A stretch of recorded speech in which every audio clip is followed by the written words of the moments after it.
Hello, I'm Steve Shaw, National Coordinator of Football Officials and Secretary of Rules Editor. And today we're continuing our series of preseason training videos, and we're going to be focused on personal fouls. Now, personal fouls are where most of our player safety rules reside, so it's so important that we're up to speed and we're very consistent in the application of our personal foul rules. That's so important to our game. Now, a quick thank you to all of you that have rejoined the CFO site. It opened on June 15th, and we've had a terrific response, so I appreciate that. And I encourage you to continue to use the site. These training videos, the quizzes, all the available resources continue to use at our CFO site. And finally, let's keep working hard in this off season. We want to work hard, do our part to prepare ourselves, and make 2022 our best season ever. So with that, let's get on into our video.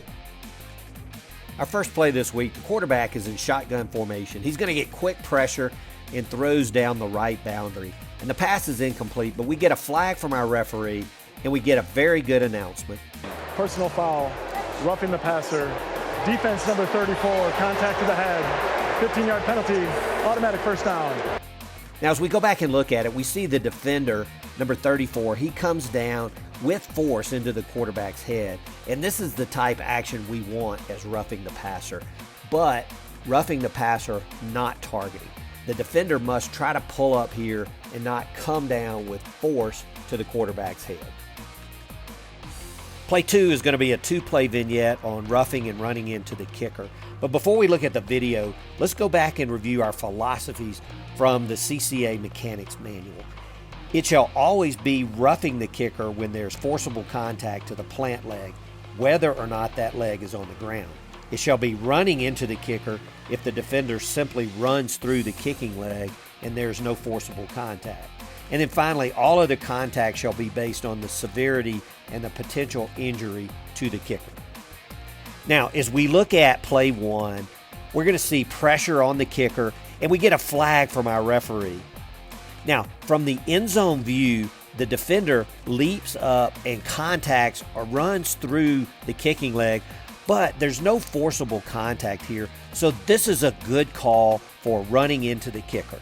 Now, I know we use our O to communicate to our wings to let the coach know if it's 5 or 15, but as you look to the sideline, sometimes it's good if you give the open palm with 5 fingers a 5, so TV also has an idea that we've got running into the kicker.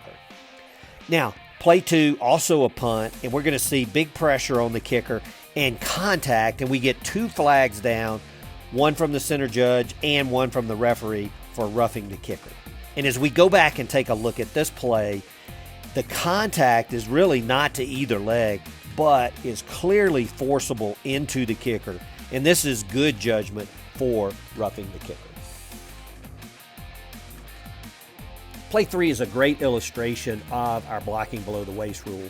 And we're going to see the quarterback drops to pass, back number 22 comes across the formation, and he's going to block rusher number 12 low from the side. And we get a flag from our center judge for a block below the waist. And as we go back and take a look at the end zone view, we see that back number 22 is clearly lined up stationary in the tackle box. And then as the play develops, he crosses the formation and blocks number 12 low from the side. Now, the block is in the tackle box, and it's before the ball leaves the tackle box, and it would be legal if it was directed from the front. But this is clearly directed from the side, and a good call by our center judge. Now, one final note. We get an excellent announcement from our referee. Personal foul, illegal block below the waist, number 22 offense, penalties decline, 4th down. But let's make sure that we're using the proper signal. Let's use signal 40 for the block below the waist and not signal 41, which is for a chop block. This really confused the announcers. Play 4, we have a kickoff, and we get a good alert by the crew. And so as the receiver begins to break free with a lead blocker, we're going to see that kicker number 43 comes over, and he's going to go low to try to take out the lead blocker with a block below the waist. And we get 2 flags on this, and we get excellent coverage at the goal line. Now, we get a good announcement by our referee. During the return, personal foul, illegal low block, kicking team, number 43. that penalty will be enforced on the kickoff. Touchdown is good. And that's good work to put all the information into one announcement. Well done, good coverage on a kickoff play. Play 5, we have a 3rd and 5 situation, and the quarterback's going to get pressure. He spins out, scrambles toward the boundary, and he's going to make the first down and go out of bounds. And then there's a big hit by number 2 of the offense on number 42 of the defense. And we get a good call by our headline judge for an illegal blindside block. Now, the headline judge is going to make this a dead ball foul. And so after enforcement, since the offense made the line to gain, it will still be 1st and 10, not 1st and 25. We get an excellent announcement by our referee. To escape. The result of the play was a line to gain was made. After the play was over, personal foul, illegal blindside block. Number 2, offense, 15-yard penalty from the dead ball spot. It'll still be 1st and 10. So this play is well officiated by the crew. And referees, remember, new for 2022, we have the new illegal blindside block signal. Play 6 is another 2-play vignette, and we're going to be dealing with dead ball personal fouls. Now, the first play, the offense is backed up, and they throw out to receiver number 8, who's first contacted by the defender between the 8 and 9-yard line. He comes back to the ground at the 7, is continued to be driven back, and then is slammed to the ground by number 6 at the 3-yard line. Now, the center judge makes a good call for a dead ball personal foul here. This is good judgment, and we want this type action penalized. Now, in our second play, the offense throws a quick out for a first down, and then we're going to see defender number 14. He drives back the receiver, and then he picks him up and slams him down with a suplex-type move. Now, we get multiple flags here, and this is a complete second act by the defender and not part of football. No coaches teach this type technique, and there's no question this is a dead ball personal foul. And if it's considered flagrant, this player could be ejected. Now, we support the judgment here, but if this is flagrant with the intent to hurt the opponent, we would also support the ejection. Play 7, the offense is near midfield, and the quarterback's going to complete a pass to his receiver, number 4, and the defender is going to rip his helmet off. Now, we get an immediate flag from the back judge, and that's very good. But then we continue to follow the helmetless runner all the way to the end zone, and we signal touchdown. Now, we all know that the play is dead when the ball carrier's helmet comes completely off, and we need to be aware of this and not signal touchdown on a play like this. Now, we get a good announcement from the referee. Personal foul, face mask, defense number 28. By rule, when the runner's helmet comes on, he cannot advance the ball. The penalty will be enforced from the end of the run.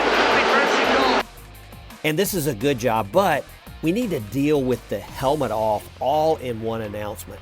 And the referee's eventually going to make a second announcement and say that number 4 can stay in the game because the helmet came off as a direct result of a foul by his opponent.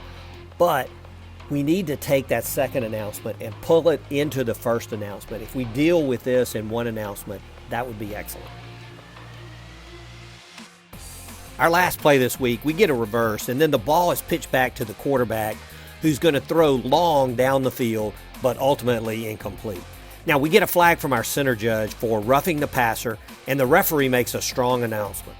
Personal foul, roughing the passer. Defense, number 9, with a low hit on the quarterback. 15-yard penalty, automatic. First down.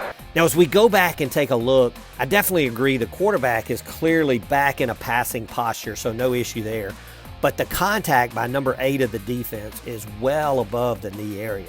By rule, there's judgment allowed here, as the contact does not have to be at the knee or below, but rather in the knee area or below. And I think we'd all agree the contact by number 8 here is well above the knee area, and this is not a foul. Now, we'd love for the referee to be able to come in and have an opinion on this to share with the center judge, but based on the way that the 3 defenders came into the quarterback, the referee was probably blocked out from the vision of the hit by number 8. But let's make sure that these hits are in the knee area and below. Well, that's it for our personal foul plays this week, and I appreciate your time and energy in evaluating these personal foul plays. Now, as June begins to wind down, let's begin to wind up our preparations. The season will be here before we know it, and we must all be ready.